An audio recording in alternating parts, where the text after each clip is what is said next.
6-7 ম্যাচের টুর্নামেন্ট এবং এই 6-7 ম্যাচের টুর্নামেন্ট দিয়ে আসলে কোনো ফুটবলারের গ্রেটনেস বিবেচনা করার কোনো সুযোগ নেই।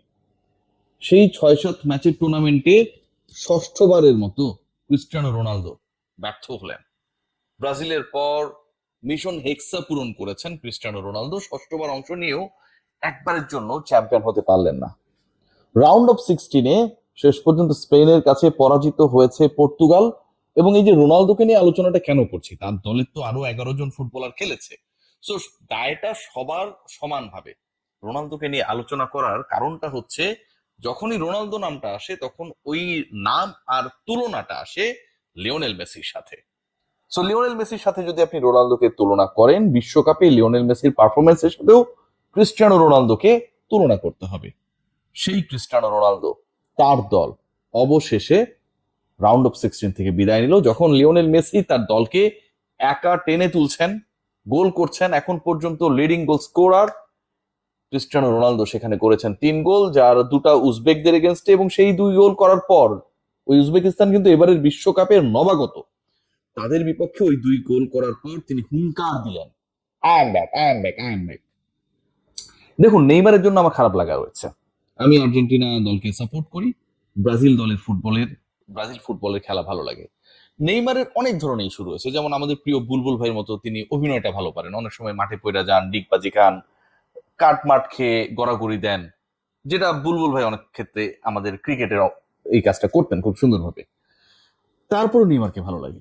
নেইমার গার্লফ্রেন্ড চেঞ্জ করেন বলিউডের আমির খানের মতো করে, আজকে একটা কালকে আরেকটা, আবার সকল গার্লফ্রেন্ড মিলে হচ্ছে নেইমারের সন্তানের জন্মদিন পালন করে, এরকম ঘটনাও মোটামুটি ঘটে বিভিন্ন সময়, সেটাও ভালো লাগে। নেইমারের কান্না মাঠে হেরে যাবার পর সেই জায়গাটায় কষ্ট লাগে, কারণ তার মধ্যে না একটা ন্যাচারাল ব্যাপার রয়েছে।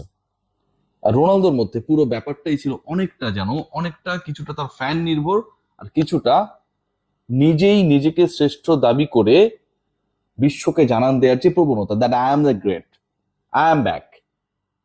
সেই রোনালদোর পরাজয়ে, রোনালদোর বিদায়ে, এবারের বিশ্বকাপে পর্তুগালের বিদায় আসলে বিন্দু মাত্র সত্যিকার ফুটবল যারা আসলে ফলো করেন, এবং রোনালদোর এবারের বিশ্বকাপে এবং আগের 5টা আসরের বিশ্বকাপে তার পারফরমেন্স যারা ফলো করেছেন, যদিও এই 5-6 ম্যাচের বিশ্বকাপকে তিনি গুরুত্ব দিতে চান না, কিন্তু এই 5-6 ম্যাচের গুরুত্ব বা 5-6 ম্যাচের বিশ্বকাপকে যদি আপনি মাল্টিপ্লাই বাই 6 করেন, যেহেতু 6টা আসর তিনি খেলে ফেলেছেন, তাহলে 36টা ম্যাচের বিশ্বকাপ তার জন্য মোটামুটি, তাই না? তাই তো হওয়ার কথা। সেখানটায় ক্রিস্টিয়ানো রোনালদো জীবনের প্রথমবারের নকআউট পর্বের গোলটা পেয়েছেন লাস্ট ম্যাচে, সেটাও পেনাল্টি থেকে। সেই রোনালদো মহা গুরুত্বপূর্ণ ম্যাচে ব্যর্থ, আলো ছড়াতে, গোল করতে, পাস দিতে, ক্রিয়েটিভিটিতে, সব জায়গায় Cristiano Ronaldo he was missing. এখন বলতে পারেন যে কে আসলে খুব বেশি এই ম্যাচে প্রভাব বিস্তার করেছে? যিনি গোল দিলেন তার কথা তো আমরা বলতেই পারি, তার আলোচনা আমি একটু পরে আসছি। আপনারা দেখেছেন লামিন ইয়ামাল যেভাবে তিনি খেলেছেন, যেভাবে নাচিয়েছেন, হয়তো গোল পান নেই, গোল করাতে পারেন নাই, but the way he deliver his best for his team চোখে পড়েছে। এই যে চোখে পড়ার ব্যাপারটা, লাস্ট ম্যাচে নরওয়ের যদি আমরা হাল্যান্ডের কথা বলি, একলা ম্যাচ ঘুরিয়ে দিয়েছিলেন। কিপার নেদারল্যান্ডের কথা বলি, একলা ম্যাচ ঘুরিয়ে দিয়েছিলেন।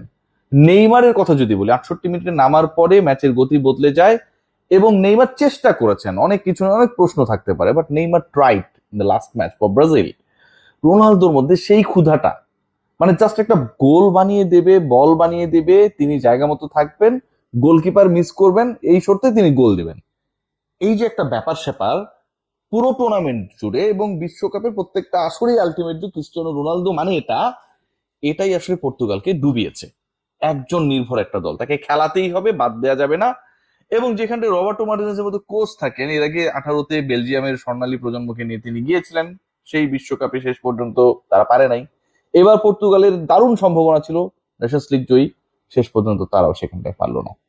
আলোচনা এখানটাই শেষ না, আলোচনার আরো আরো ইম্পর্টেন্ট পয়েন্ট রয়েছে। এই যে শাখা প্রশাখাগুলো বিভিন্ন জায়গায় যেভাবে খোলা হয়েছিল, যদিও এগুলো টেম্পোরারি, মানে থাকে না, আপনি ধরেন ফুটপাতে অনেক ক্ষেত্রে যখন মানে কোনো অভিযান চলে, যে আপনি বঙ্গবাজারকে ক্লিয়ার করতে চান, ওখানটায় অনেক অবৈধ দোকান টোকান রয়েছে। এখন ঢাকা দক্ষিণ সিটি কর্পোরেশন তারা বঙ্গবাজারকে পরিষ্কার করার জন্য উদ্যোগ নিল, বুলডোজার দিয়ে আশপাশে রাস্তায় ট্রেনের উপরে যেসব দোকান চাপড়ি টাপড়ি উঠেছিল সবগুলোকে সরিয়ে দিল, ক্লিন হয়ে গেল। এই বঙ্গবাজার 7 দিন ক্লিন থাকলো, 8ম দিনে ওখানটায় দেখবেন যে অনেক ধরনের ছোটখাটো আবার দোকান বসা শুরু করেছে।